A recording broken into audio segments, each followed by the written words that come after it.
Civilization or Barbarism, an Authentic Anthropology by Dr. Cheikh and Diop.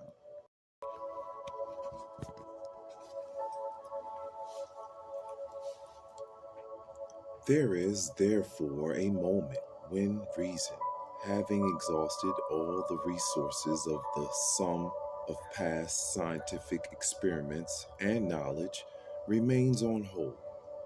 Mathematical theories then open diverse and equally possible paths without being able to do anything but stay in the background while awaiting the only decisive results of experience.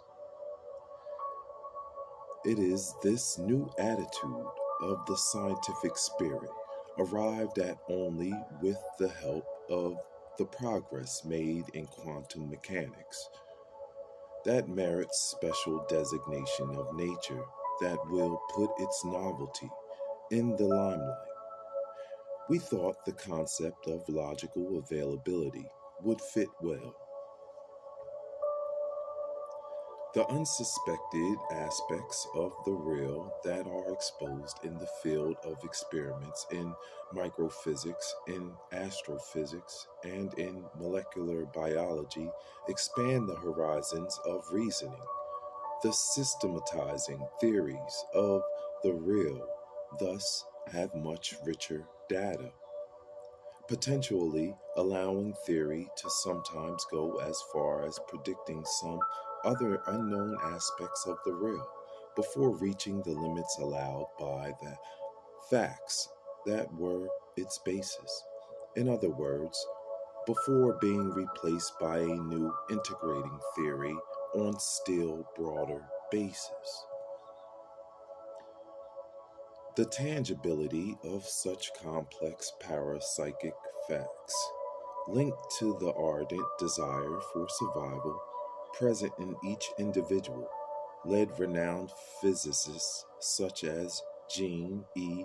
Sharon to attempt to make physics take a new leap by endowing it with a bit of psyche, of soul, or of conscious implicit in the electron. Professor Francis Furr holds a similar point of view in an article that appeared in Science et Vie, but he does not go so far as to attribute a psyche to the electron. He only confers on it an implicit memory and represents it as an orbital fluid, which allows him, he says, to rediscover the results of quantum mechanics starting from different principles. We must take him at his word because the calculations could not be explained here in a simple article for the layman. He reminds the reader that the existence of a memory in raw matter in physics has been known since the beginning of the century. Let us illustrate Professor Furr's idea by citing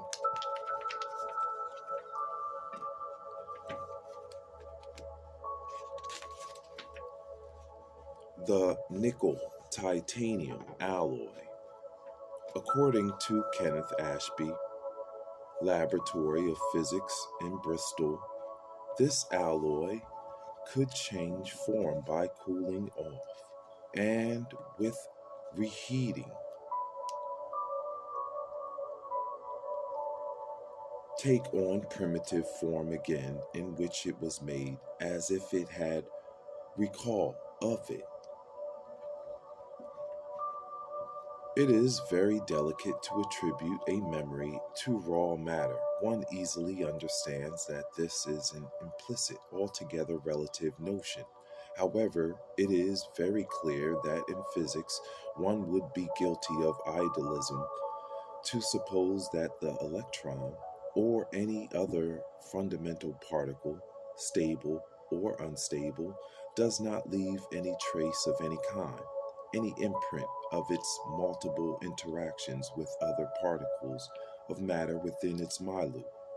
Memory, at the level with the other particles of matter within its memory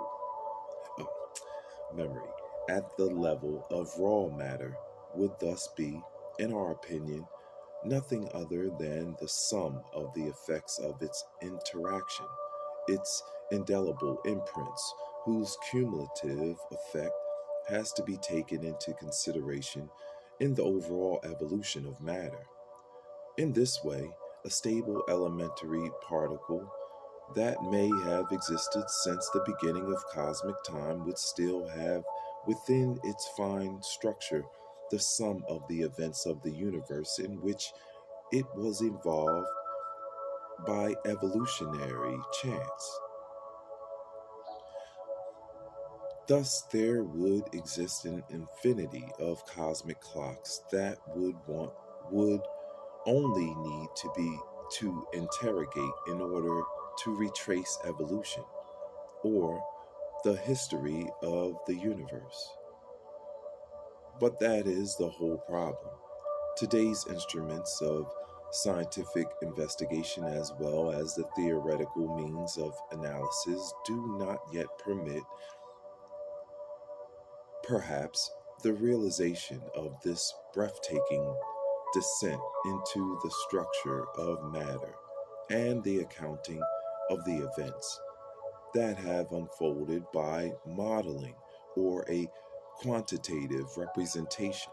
Today, only the qualitative necessity of the facts is grasped.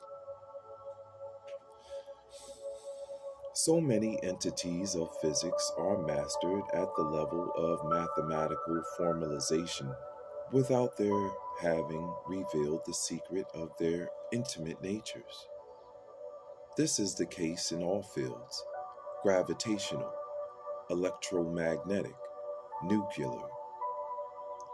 How does the gravitational field act instantaneously from distances of several billions of light years?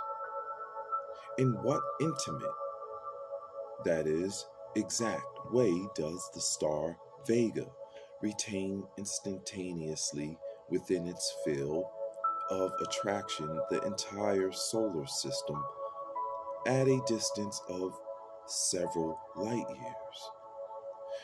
What is the particle of the gravitational field that is responsible for this attraction?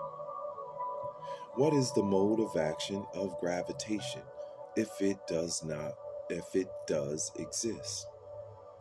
How does a neutral mass, electrically speaking, attract another neutral mass? We'll pause right here. Continue back with the conclusion of chapter 17 of Civilization or Barbarism. We only have a couple pages left. Hi, it's Heart Love. I'm Uriel. Thank you.